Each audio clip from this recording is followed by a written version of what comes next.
हनुमान जयंती के दिन दिल्ली के जहांगीरपुरी में हुए बवाल पर पुलिस की कार्रवाई तेज है। मामले में दिल्ली पुलिस ने चौथी एफआईआर दर्ज कर ली है। वहीं झड़प के दौरान गोलाबारी करने वाले 28 वर्षीय सोनू चिकना उर्फ इमाम को गिरफ्तार कर लिया है। सोनू चिकना का आर्म्स एक्ट के तहत मुकदमा दर्ज हुआ है। दिल्ली पुलिस द्वारा दर्ज पहली एफआईआर 16 अप्रैल को दर्ज की गई थी, जिसमें विभिन्न आपराधिक धाराओं में मुकदमाएं दर्ज हुए थे। दूसरी एफआईआर में बगैर अनुमति शोभा यात्रा निकालने पर विश्व हिंदू परिषद और बिजरत दल के खिलाफ मुकदमा हुआ। तीसरी एफआईआर में पुलिस पर पथराव करने वाले में सलमा को आरोपी बनाया गया। सोनू चिकना को पुलिस ने उसी हथियार के साथ धर दबोचा जिससे फायरिंग करता हुआ उसका वीडियो वायरल हो रहा था। उसे उत्तर पश्चिम जिले के विशेष कर्मचारियों ने पकड़ा है। अगली खबर, अजान हनुमान चालीसा को लेकर लाउडस्पीकर का विवाद दिन पर दिन गहराता जा रहा है। समाजवादी पार्टी की महिला विंग की नेता रुबीना खान ने कहा कि अगर हिंदू कार्यकर्ता अलीगढ़ में 21 क्रॉसिंग पॉइंट्स पर हनुमान चालीसा का पाठ करते हैं, मुस्लिम महिलाएं मंदिरों के सामने कुरान पढ़ेंगी।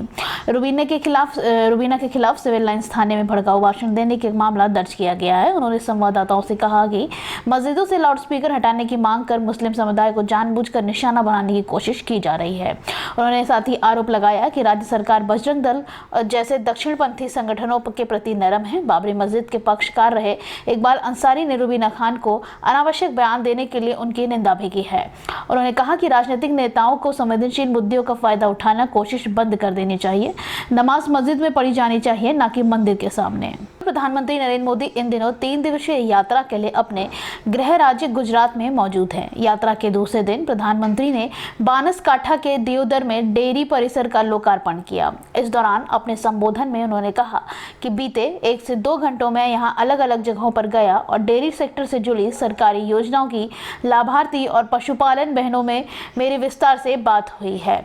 इस पूरे समय के दौरान मुझे जो जानकारियां दी गई उससे मैं बहुत प्रभावित हूं। प्रधानमंत्री ने कहा कि भारत में गांव की अर्थव्यवस्थाओं को, माताओं बहनों के सशक्तिकरण को कैसे बल दिया जा सकता है, सहकार से कैसे आत्मनिर्भर भारत के अभियान को ताकत दे सकता है, ये सब कुछ यहाँ अनुभव किए जा सकते हैं। उन्होंने कहा कि बनास डेयरी संकुल, चीज और वे प्लांट, ये सभी तो डेयरी सेक्टर में विस्तार में अहम है। बनास डेयरी में यह सिद्ध किया है कि स्थानीय किसानों की आय बढ़ाने के लिए दूसरे संस्थानों का भी उपयोग किया जा सकता है। कर्नाटक में कॉन्ट्रैक्टर की आत्महत्या के बाद से बवाल मचा हुआ है और इसी के चलते मंत्री के ईश्वरप्पा को पद से इस्तीफा देना पड़ा था। उन पर कॉन्ट्रैक्टर संतोष पाटिल ने ठेकों में 40% तक कमीशन का आरोप लगाया था। अब एक और सनसनीखेज आरोप सरकार पर लगा है। गदग जिले के बालेहोसर मठ के डिंगलेश्वर स्वामी जी ने आरोप लगाते हुए कहा कि मठ में सरकार से मिलने वाली ग्रांट एवज में 30% तक कमीशन देना पड़ता है। स्वामी जी ने कहा कि इसे कट मनी सिस्टम की वजह से सभी विकास कार्य ठप हो गए हैं। उन्होंने साथ ही आरोप लगाया कि कई विधायक काम शुरू करने से पहले ही कमीशन तय कर लेते हैं। यदि ठेकेदार कमीशन का भुगतान नहीं करता है तो पैसे जारी नहीं किया जाता है। इससे काम प्रभावित होता है। सिर्फ विकास की बात हो रही है, विकास हो नहीं रहा है। राजनीतिक रणनीतिकार प्रशांत किशोर के मिशन 2024 के प्रेजेंटेशन पर कांग्रेस काफी गंभीरता से विचार कर रही है। यही वजह है कि पिछले 4 दिनों में मंगलवार को कांग्रेस की तीसरी बैठक 10 जनपद पर जारी है। मंगलवार सुबह 11 बजे शुरू हुई। कांग्रेस अध्यक्ष सोनिया गांधी जी की अध्यक्षता में इस बैठक में दिग्विजय सिंह, अंबिका सोनी, कमलनाथ, केसी वेणुगोपाल, मुकुल वासनिक, AK एंटनी, रणदीप सुरजेवाला और प्रशांत किशोर हिस्सा ले रहे हैं। प्रशांत किशोर के मिशन 2024 के प्रेजेंटेशन को लेकर कांग्रेस इतनी संजीदा है कि किसी कमान खुद पार्टी महासचिव प्रियंका गांधी ने संभाल रखी है। वहीं विदेश दौरे पर होने के कारण लगातार दूसरे दिन राहुल गांधी इस बैठक में शामिल नहीं हो पाए हैं। माना जा रहा है मंगलवार को हो रही इस तीसरी बैठक का मकसद प्रशांत किशोर के प्रेजेंटेशन पर पार्टी नेताओं की राय जानना है। पश्चिम बंगाल के बीरभूम जिले में एक भाजपा कार्यकर्ता का शव पेड़ से लटका पाया गया है। भीमपुर के मल्लापुर थाने के तहत आने वाले बरोतुरी इलाके में भाजपा वर्कर पूर्णचंद नाग का शव पेड़ से लटका पाया गया। ग्रामीणों का कहना है कि नाग की हत्या कर शव पेड़ पर लटका दिया गया है। भाजपा की ओर से इस हत्या के लिए टीएमसी को जिम्मेदार ठहराया गया है। ऐसे में राज्य एक बार फिर से राजनीतिक तनाव का माहौल पैदा हो सकता है। फिलहाल मामले की जांच शुरू हो गई है और पुलिस ने कार्यकर्ता के शव को पोस्टमार्टम के लिए भेज दिया है। पारिवारिक सूत्रों का कहना है कि पूर्णचंद नाग दिहाड़ी मजदूर थे और छोटे मोटे काम कर घर चलाते थे। पिछले विधानसभा चुनाव के पहले ही उन्होंने भाजपा का समर्थन शुरू कर दिया था।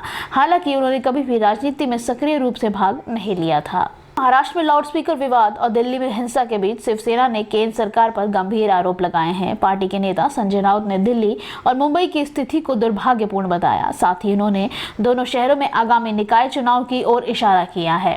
फिलहाल महाराष्ट्र में लाउडस्पीकर नियमों को लेकर पुलिस महानिदेशक अधिकारियों के साथ बैठक करने जा रहे हैं।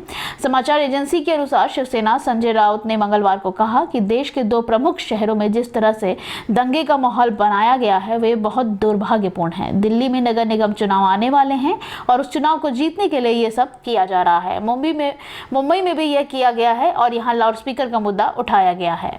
टेस्ला और स्पेसएक्स के सीईओ एलन मस्क ने ट्विटर बोर्ड पर एक और कटाक्ष करते हुए कहा कि अगर उनकी $43 बिलियन की अधिग्रहण बोली सफल होती है तो बोर्ड के सदस्यों को शून्य वेतन मिलेगा। मस्क ने ट्वीट कर किया कि अगर मेरी बोली सफल रही तो बोर्ड की सैलरी 0 हो जाएगी। इस तरह हर साल $3 मिलियन प्रति वर्ष की बचत होगी। मस्क को जबरदस्ती इसे खरीदने से रोकने के लिए ट्विटर द्वारा पॉइजन पिल की रणनीति अपनाने के बाद उन्होंने एल्विस प्रेस्ली गीत लव मी टेरर भी ट्वीट किया। मस्क ने पहले कहा था कि ट्विटर के बोर्ड को उनके अलावा अन्य संभावित बोलीदाताओं के बारे में अधिक चिंतित होने चाहिए जिन्होंने $43 अरब में माइक्रो ब्लॉगिंग प्लेटफॉर्म का 100% अधिग्रहण करने का उचित प्रस्ताव दिया है। पश्चिम बंगाल की ममता बनर्जी सरकार की मुश्किलें बढ़ती जा रही हैं। हाल ही में राज्य में हुए 5 रेप केसों में सीबीआई की जांच की मांग को लेकर कोलकाता हाई कोर्ट में अर्जी दायर की गई है। इस अर्जी पर सुनवाई करते हुए कोर्ट ने केस डायरी और स्टेटस रिपोर्ट की मांग की है। इसके अलावा सभी मामलों में पीड़ित और उनके गवाहों को अगली सुनवाई तक के लिए पुलिस प्रोटेक्शन दिए जाने का आदेश भी दिया है। अदालत ने केस की अगली सुनवाई के लिए 26 अप्रैल की तारीख तय की है। प्रधानमंत्री नरेंद्र मोदी और उनके मॉरिशस के समकक्ष प्रविंदर कुमार जगन्नाथ मंगलवार शाम को अहमदाबाद हवाई अड्डे से एक रोड शो का नेतृत्व करेंगे। मोदी और जगन्नाथ जामनगर से अहमदाबाद एयरपोर्ट पहुंचने के बाद शाम 6 बजे रोड शो का आरंभ करेंगे। Modi Jamnagar WHO global centre for traditional medicine की आधारशिला रखेंगे। अहमदाबाद नगर निगम के अधिकारियों ने बताया कि मॉरिशस के प्रधानमंत्री का भव्य स्वागत किया जाएगा। अधिकारियों ने साथ ही बताया कि एयरपोर्ट मंडल से इंदिरा ब्रिज तक 2 किलोमीटर के रोड शो मार्ग पर नियमित दूरी 30 मंच बनाए जाए गए हैं जहां मंडलियां प्रदर्शन करेंगी।